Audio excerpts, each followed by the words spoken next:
Okay, here's a wild idea for you. What if the best way to build a really strong belief isn't to protect it from attack, but to be the one trying your absolute hardest to tear it down? It sounds kind of backward, right? But that's exactly what we're going to dig into today. Let's just start with this classic philosophical gut punch of a question. Seriously, what if it's all wrong? It's the kind of thing that can make your head spin for sure, but it's also the most important place to start if you're serious about knowledge. Because, if you can't even entertain that possibility, how can you ever really be sure about anything you believe? You can't just cross your fingers and hope you've got it right. You need a process, a real blueprint for your thinking. And that's what we're calling the architecture of inquiry.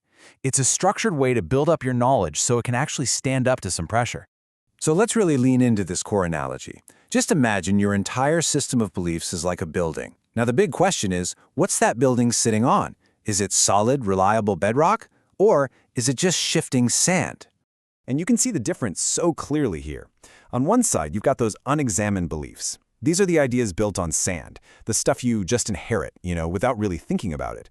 They're brittle, fragile, and they can totally shatter the first time they're challenged. But on the other side, that's examined knowledge. It's built on bedrock because you've earned it, actively. It's resilient, it's strong.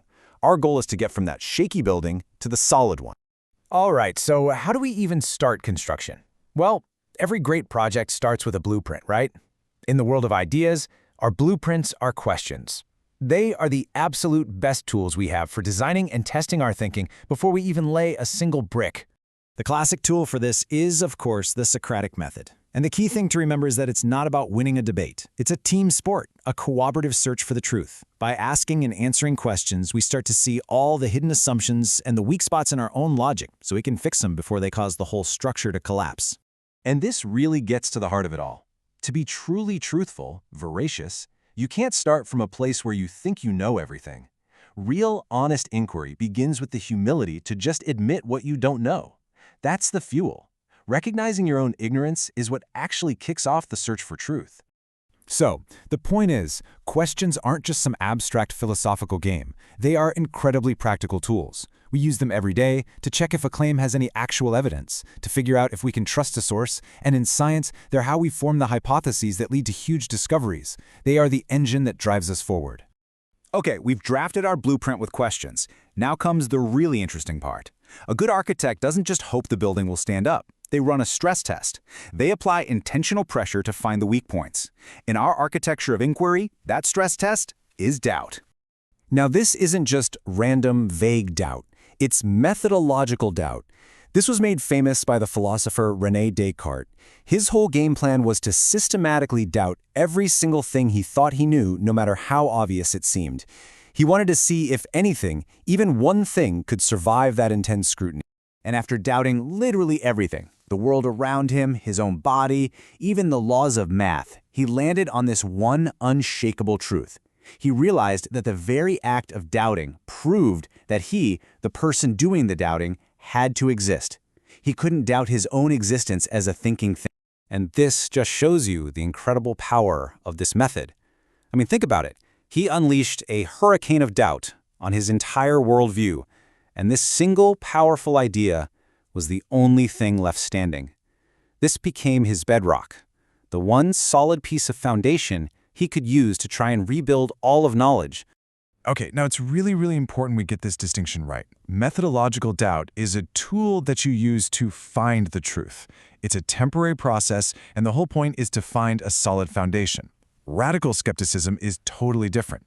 It's a philosophical position that says, hey, maybe truth is impossible to find at all. So one is a construction method. The other questions if you can even build anything in the first place. So, what happens when the stress test works? I mean, what if a belief, a beam in your building, actually snaps under the pressure of doubt? Well, you don't just walk away from the project. No way. You treat that failure as critical data that's going to help you redesign and build something even stronger. This is what that cycle of refinement looks like in action. It starts when you propose an idea. But here's the twist. Instead of just defending it, you actively go hunting for a counterexample, some case that proves your idea is wrong. And when you find one, boom, it snaps the beam. But that's not the end. You use that failure to improve your idea, to make it stronger, and then you start the whole process over again. It's a constant loop of getting better.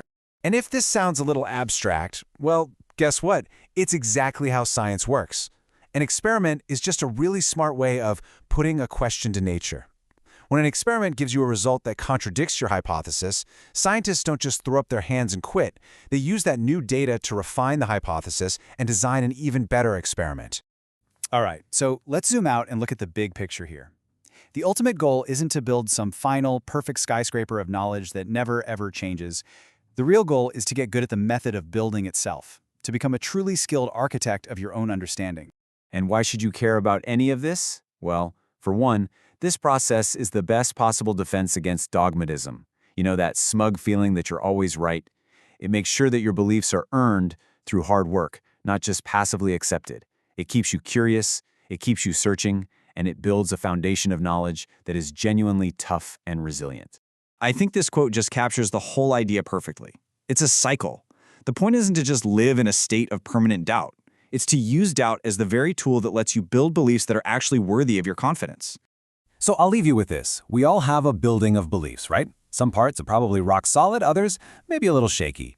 If you were going to use this architectural method, what's the first beam, the first assumption, the first belief you'd be willing to apply a little bit of pressure to? What part of your own building will you test first?